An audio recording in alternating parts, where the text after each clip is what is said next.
So when we're studying the nervous system, membrane potentials are definitely a thing that people get caught up on. So I'm hoping to clear up some of your confusion with this video. So we have this picture of a cell membrane with a little ion channel through it.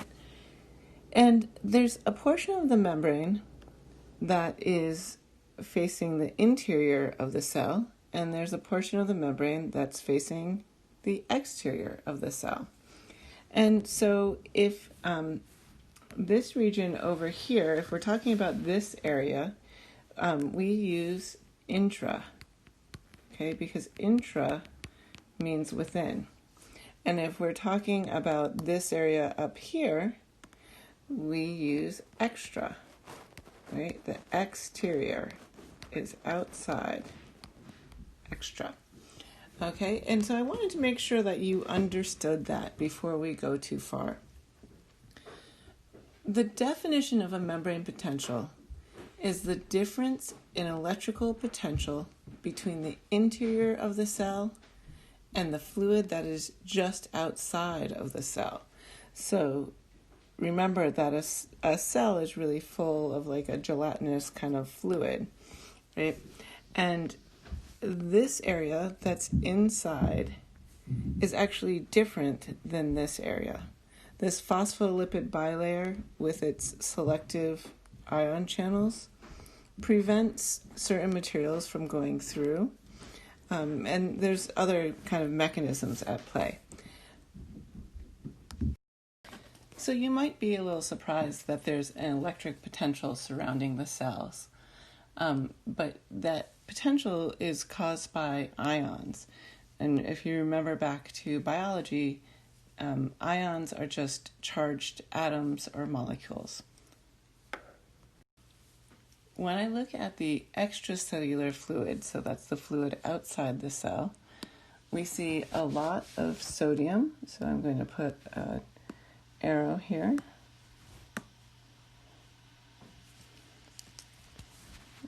Of high sodium, so high Na+. And I'm going to just circle that in blue. And then we also have a lot of chloride.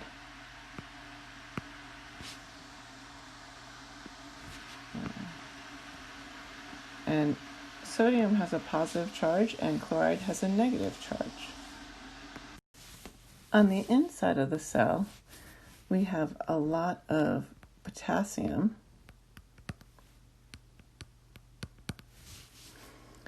And we also have negative proteins. And these proteins, because they're different types of proteins, are often just called anions, so negative anions.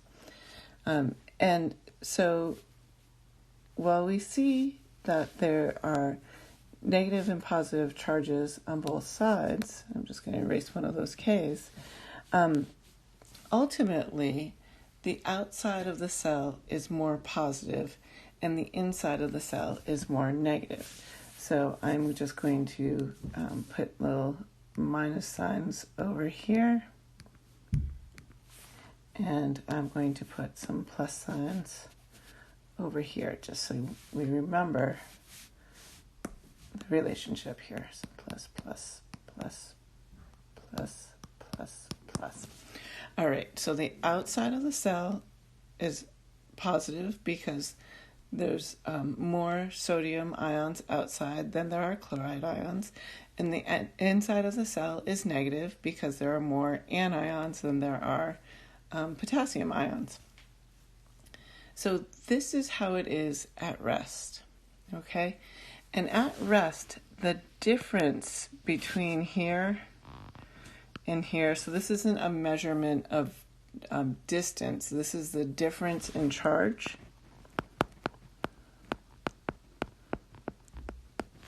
And charge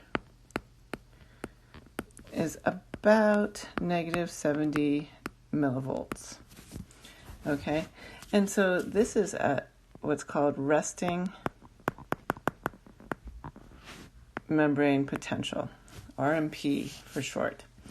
Okay, so just going over this, there are sodium ions both inside and outside the cell. There are chloride ions both inside and outside the cell. Same thing with potassium. Not so much with the proteins, but generally there are more sodium ions outside the cell and more potassium ions inside the cell.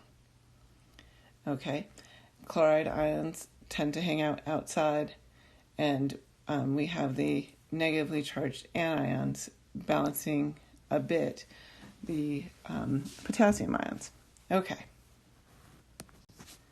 So while we say resting membrane potential is at negative 70 millivolts, it's actually kind of just hovering around negative 70 millivolts. That's an average. There's change happening. Those leakage channels are still open. Sodium's going to move down its concentration gradient inside the cell. Potassium's going to move down its concentration gradient outside the cell. So you would think that it's going to reach equilibrium, but it doesn't reach equilibrium because of the sodium-potassium pump, which pushes sodium up its concentration gradient and outside the cell, and potassium up its concentration gradient inside the cell. If that doesn't make sense to you right away, pause the video right here and try to draw that. Okay, so the leakage channels move down the concentration gradient from high concentrations to low concentrations. And the sodium-potassium pump require energy because they're forcing ions against their concentration gradient. So the sodium's going to go where there's more sodium, and the potassium's going to go where there's more potassium. So just to summarize what we've said, the membrane potential is a measurement of the difference in voltage between the inside and the outside of the cell. Okay, and so when we're looking at the outside of the cell in the extracellular fluid,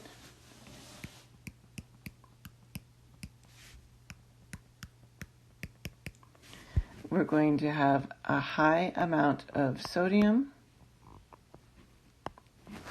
and a high amount of chloride and a relatively low amount of potassium and no protein-based anions. But when you look at the intracellular fluid,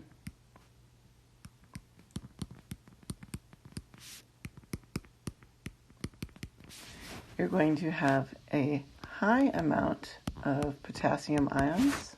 Let's put some charges in here. A high amount of anions that are negatively charged. Low sodium and low chloride. Okay?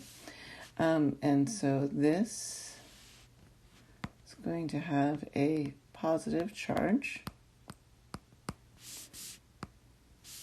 And this is going to have a negative charge.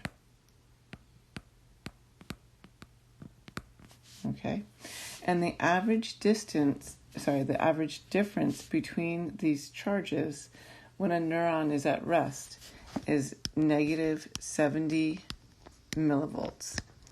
And that is resting membrane potential.